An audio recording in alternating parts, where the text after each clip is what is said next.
Hey there, I'm John Zimmerman with Table Rock Trout Unlimited and Upper Creek Angler. Today we're going to be tying one of my favorite high water stained water flies, and that is called a Rainbow Warrior. I've got an Orvis heavy wire wide gap tactical hook in the vise with a 5/32 tungsten bead. This is a size 10 hook, but I keep this in size 10 to 18. So we're going to start with a fluorescent orange thread and take that all the way back to the bend of the hook. For our tailing material, we're going to use a feather fiber that is called Coq de Leon, and these hackle feathers are incredibly durable, and they're speckled, so they give a much more realistic appearance in the water when fish get a chance to look at them. Measure these out against the hook. We want this to be just a little bit wider than the hook gap. You tie them in a little bit long, you can always pull them to length, but that's just about right. An odd one in there. I'm going to clip out. So you understand why I can't waste any time. Cut it flush. Clip away the excess, and then go back to the back of the hook. We got two more materials that we are going to tie in. The next is going to be our ribbing, and we're going to use some size small copper wire. The copper wire color that you use can drastically alter the overall nature of the fly, as does the colored thread that you use, which we'll look at in just a minute after we get the body of the fly completed. And the final piece of material that we're going to use is a strand of saltwater flashabou. As you can perhaps see, it's substantially wider than regular flashabou, and that will help us in not having to take as much of our tying time wrapping up and down the shank of the hook. So in tying all these materials in, we've created a fairly flat body. We want to just create a little bit of a taper before we go to commencing the rest of the tie. And go down one good time just to stabilize over everything, and then back up. Now if you are super concerned about durability, you could take a turn of super glue and go up the body of the fly, but I'm not going to do that here. I'm just going to take the saltwater flashabou and go up the hook. So this has a pattern of iridescence to it, but it's also got a lot of translucence to it.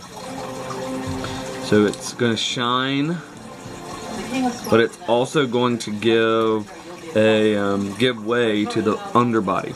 So you can make this fly look like a lot of different colors by altering the underbody of the fly. So you can really alter the trajectory of the final fly by playing with the underbody color and your ribbing color. Either reach in and clip off with a good pair of metal cutting scissors, or break that tag off. So now we're going to create a base here for our collar and to finish tying in the front part of the fly. So we're going to reach in and get our little waist piece of saltwater flashabou and tie that back in. We're going to use it as the flashback for the wing case. We're going to be using some ice dub in color UV brown. I think it might be my favorite of the ice dubbing colors. I tie about 90% of my Frenchies with that color. Love it. Extra. Because you hired me. And you're awesome. I'm not a Just dub the collar. And I'm gonna go in and add just a fuzz more. meeting with the chief of staff, Secretary of Defense in half an hour. So that's Russell Jackson and Gordon Becker. Put that back out of the way. Yeah. For our legs for this, you could tie in another set of legs using the Coq de Leon, but I'm gonna cut out a V from a starling feather and use that as my legs. So I'm gonna take this little starling feather and I'm gonna pull down the fibers from the tip.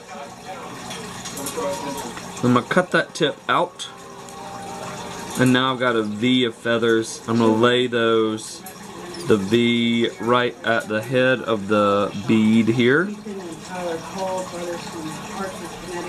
And take a couple wraps to secure that in the front. And then pull that up, and a couple wraps to secure behind the bead, or behind the tie-in.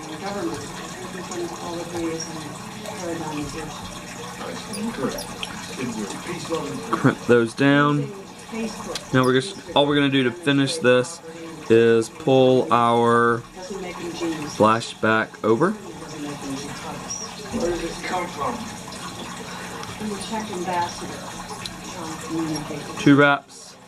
Two wraps here to lock in place. Reach in and clip that out, and we'll do just a couple turn whip finish once, and for good measure another couple turn whip finish. And there you go, this fly is completed. Wonderful bug on high, quickly moving water. Fish can see it moving and coming at them from a mile away. Also great on some slightly stained water where a 1 or 2 shot look at a natural isn't going to grab their attention, but they can see this guy coming in the water. So especially on some of these winter days when we've had a lot of snow melt and we've got a lot of extra water in the system and a lot of stained water in the system, this should be a bug in abundance in your box. So get out and catch one for me. Happy tying.